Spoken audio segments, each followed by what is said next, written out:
Welcome to episode 2 of the newly relaunched Reaching Abundance. Wait, relaunch? Yes, you heard me correctly. In the last episode, I shared a bit about where I am now and the growth I've experienced through establishing and growing my own podcast production company since 2019. We talked about how everyone defines abundance differently and goes about achieving it in different ways, but that ultimately we're all on the same path. I mentioned that podcasting was a pivot away from financial coaching for me. So you might be wondering what financial coaching has to do with podcasting. Well, my becoming aware of the concept of abundance started in 2014 as I fought to hold back sobs while my then 2-year-old son played quietly on the floor with his blocks and cars. I didn't want him to notice I was crying because the newborn in my arms had just fallen asleep, and I didn't want him to come to me concerned because that would wake the baby. It wasn't postpartum depression. It was the fact that we had only $20 in the bank in 2 more weeks until either my husband or I would see another paycheck. Our credit cards were maxed out, and fun fact, it costs money to file bankruptcy. But we didn't have any, so that wasn't even an option. A few years prior, I'd committed to helping my mom through her divorce. That open commitment cost us $60,000 in attorney's fees, all while bringing 2 new humans into the world, which is a pricey endeavor in itself.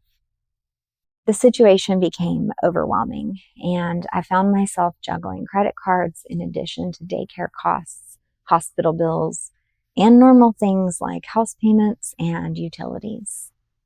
Although we managed to save face for the most part and appear normal to the outside world, the financial pressure, fears, and panic ran through my head 24/7, causing plenty of sleepless nights and an inability to enjoy or be present with day-to-day moments with my very young, growing family. So here I was, heavy with the realization of our dire financial situation, holding my newborn daughter, watching my son being oh so good, playing there on the floor. A moment that should have been cherished, but instead was completely overshadowed by financial anxiety. I knew something had to change. I remember this moment so vividly because that was the turning point. In that moment, I vowed to break the cycle of financial mismanagement and take control of our destiny. I became obsessed with personal finance podcasts, listening to every episode possible on my way to work, while at work, and on the way home. Armed with new information each day, I found myself excited to comb through every facet of our financial lives, cutting expenses and making moves methodically. I'm happy to say that we avoided bankruptcy, retained ownership of our car and our home, and became debt-free just 3.5 years after that rock bottom moment. All along, I was absolutely binging personal finance podcasts and money management shows. Yes, paying off debt, but also learning how to save and invest.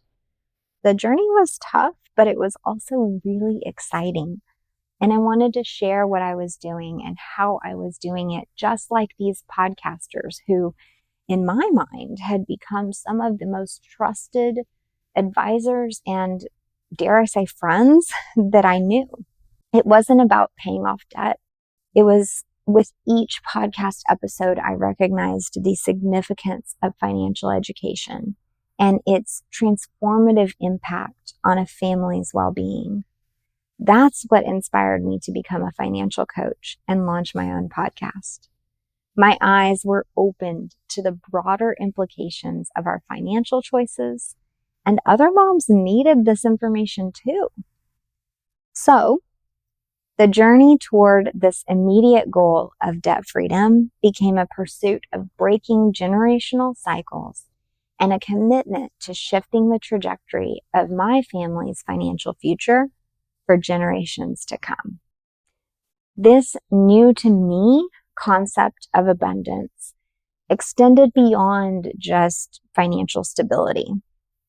And it suddenly became about establishing a legacy of educated decision making and the power to mold your future into what you want.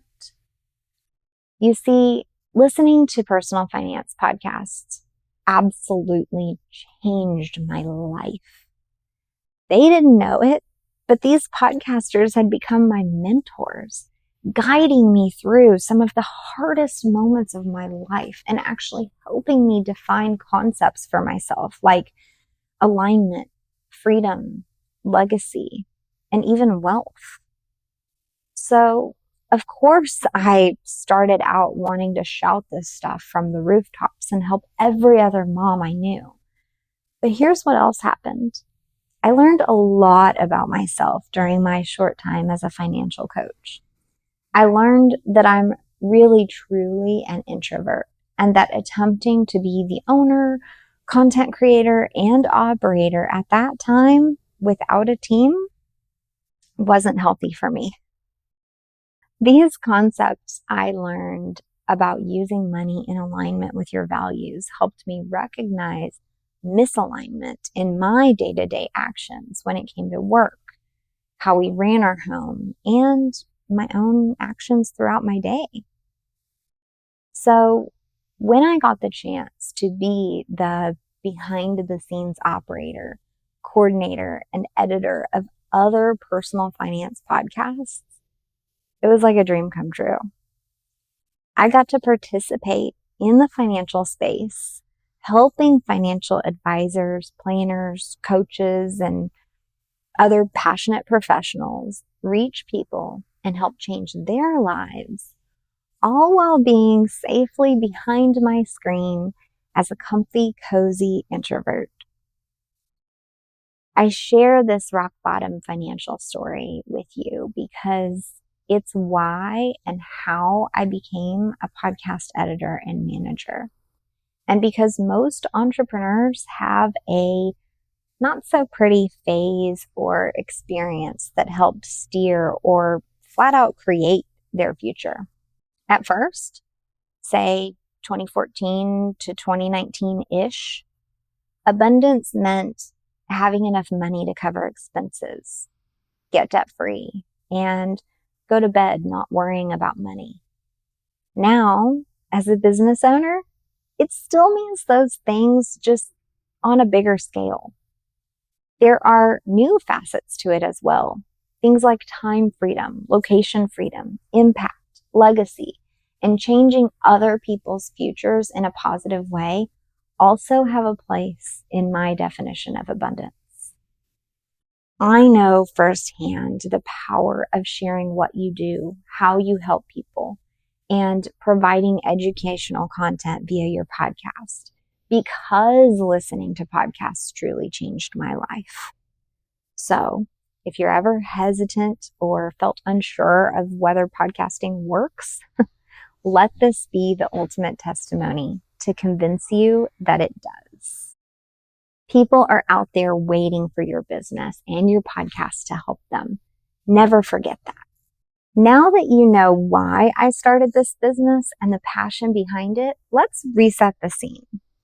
You and I are now well into our entrepreneurial journey, owning 6- and 7-figure businesses, sitting together, having a cozy beverage each week. We're doing the inner work on our own, practicing a morning routine, exercising boundaries, solving problems, and continuing to pursue our own definition of abundance, whatever that is for each of us. But it's so helpful to come together once a week to dig into the details, learn what's working, get a fresh book recommendation, or even find out what worked or didn't work for another business owner and why. That's why you'll meet me here each week. Remember, growth isn't linear. When you think you've reached a new level and that it's all gravy from here, you will be challenged. Trust me, I speak from experience. But it's in those challenges, in that dip or in that confusion, what you do matters. And that determines how great the outcome is.